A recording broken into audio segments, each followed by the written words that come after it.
یہ ملک سیاستدانوں نے عوام کے ساتھ مل کر بنایا تھا، وہی چلائیں گے اس کو. آپ کا کام سیاست نہیں ہے، آپ اس کے لیے نہیں بنے ہیں. آپ ڈیو اور برگیڈ دلانے کے لیے بنے ہیں، عوام چلانے کے لیے نہیں بنے ہیں. آپ وہاں ہوں گے، آپ کی اتنی عزت ہوگی جس کی انتہا نہیں ہے. لوگ آپ سے محبت کریں گے. اپنے وطن کا، ہماری جان مال ناموس کی حفاظت کرنے والے کا احترام کریں گے.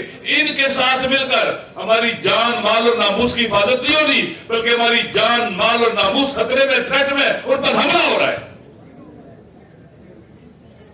ہماری کسی کے ساتھ خدا کا نفرت نہیں ہے. ہم اصلاح چاہتے ہیں، ہم بہتری چاہتے ہیں، ہم ریفارمز چاہتے ہیں.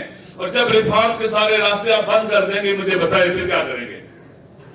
پھر ہم اس وطن کے لیے جان دیں گے، مریں گے. ہم پیچھے نہیں ہٹیں گے. ہم اس ناجائز قبضے کو ختم کریں گے.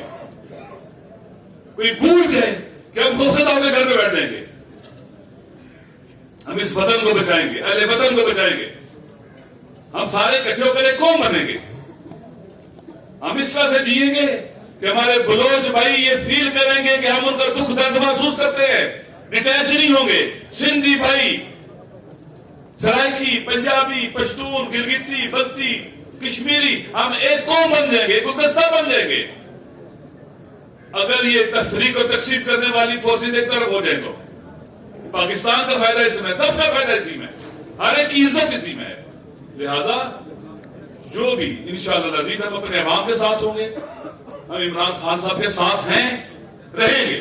کچھ بھی ہو جائے رہیں گے ان کے ساتھ، اس لیے کہ وہ مظلوم ہے اور وہ پاکستان کے عوام کی امید ہے.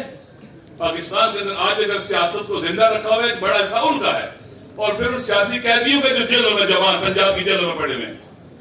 اور ڈاکٹر یاسمین راشد کا ہے، عمر سرفراز چیمہ کا ہے، اعجاز چودھری کا ہے، اسی طرح سے محمود رشید صاحب کا ہے، ہاشمی صاحب کا ہے. بلاخر جو جیلوں میں گئے ہیں، ڈٹے ہوئے ہیں.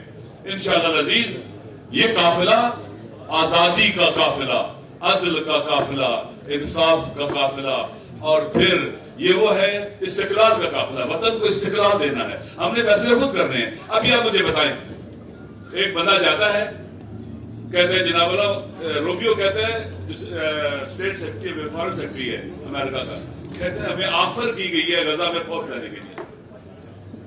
یہ پاکستان لگتا ہے بے پدر مادر ہے، اس کا نہ ماں ہے نہ باپ ہے کوئی. آپ کو جو چاہے مرضی کرو، نہیں ہونے دیں گے، آپ نہیں کرنا چاہیے. کیا پاکستان کی پارلیمنٹ نے اجازت دی ہے؟ کس سے پوچھا ہے آپ نے؟ جو چیزوں کی پاکستان کی اٹھا کر آپ ڈونلڈ ٹرمپ کی گود میں رکھو گے، جا کر جو چیز پاکستان کی ہوگی، منتری اٹھا کے اس کی گود میں، فورسز اٹھا کے اس کی گود میں، جو چاہیں گے آپ اس کو دیں گے تاکہ وہ آپ کو لیجٹیمیسی دیتا رہے. آپ پاکستان کے عوام کے اندر آ جائیں، واللہ و خدا یہ آپ کو اپنے سر کا تاج بنائیں گے. ان سے لیجٹیمیسی لیں، ان سے پاور لیں. ڈونلڈ ٹرمپ آپ کا مخلص نہیں ہے، وہ آپ کا مخلص نہیں ہے. آپ کا ڈونلڈ ٹرمپ، نیتنیاہو مخلص نہیں ہے. اسرائیل آپ کا مخلص نہیں ہے. اسرائیل اگر ایکسپینڈ ہوتا ہے تو پاکستان نہیں رہے گا، پورا ریجن چینج ہو جائے گا.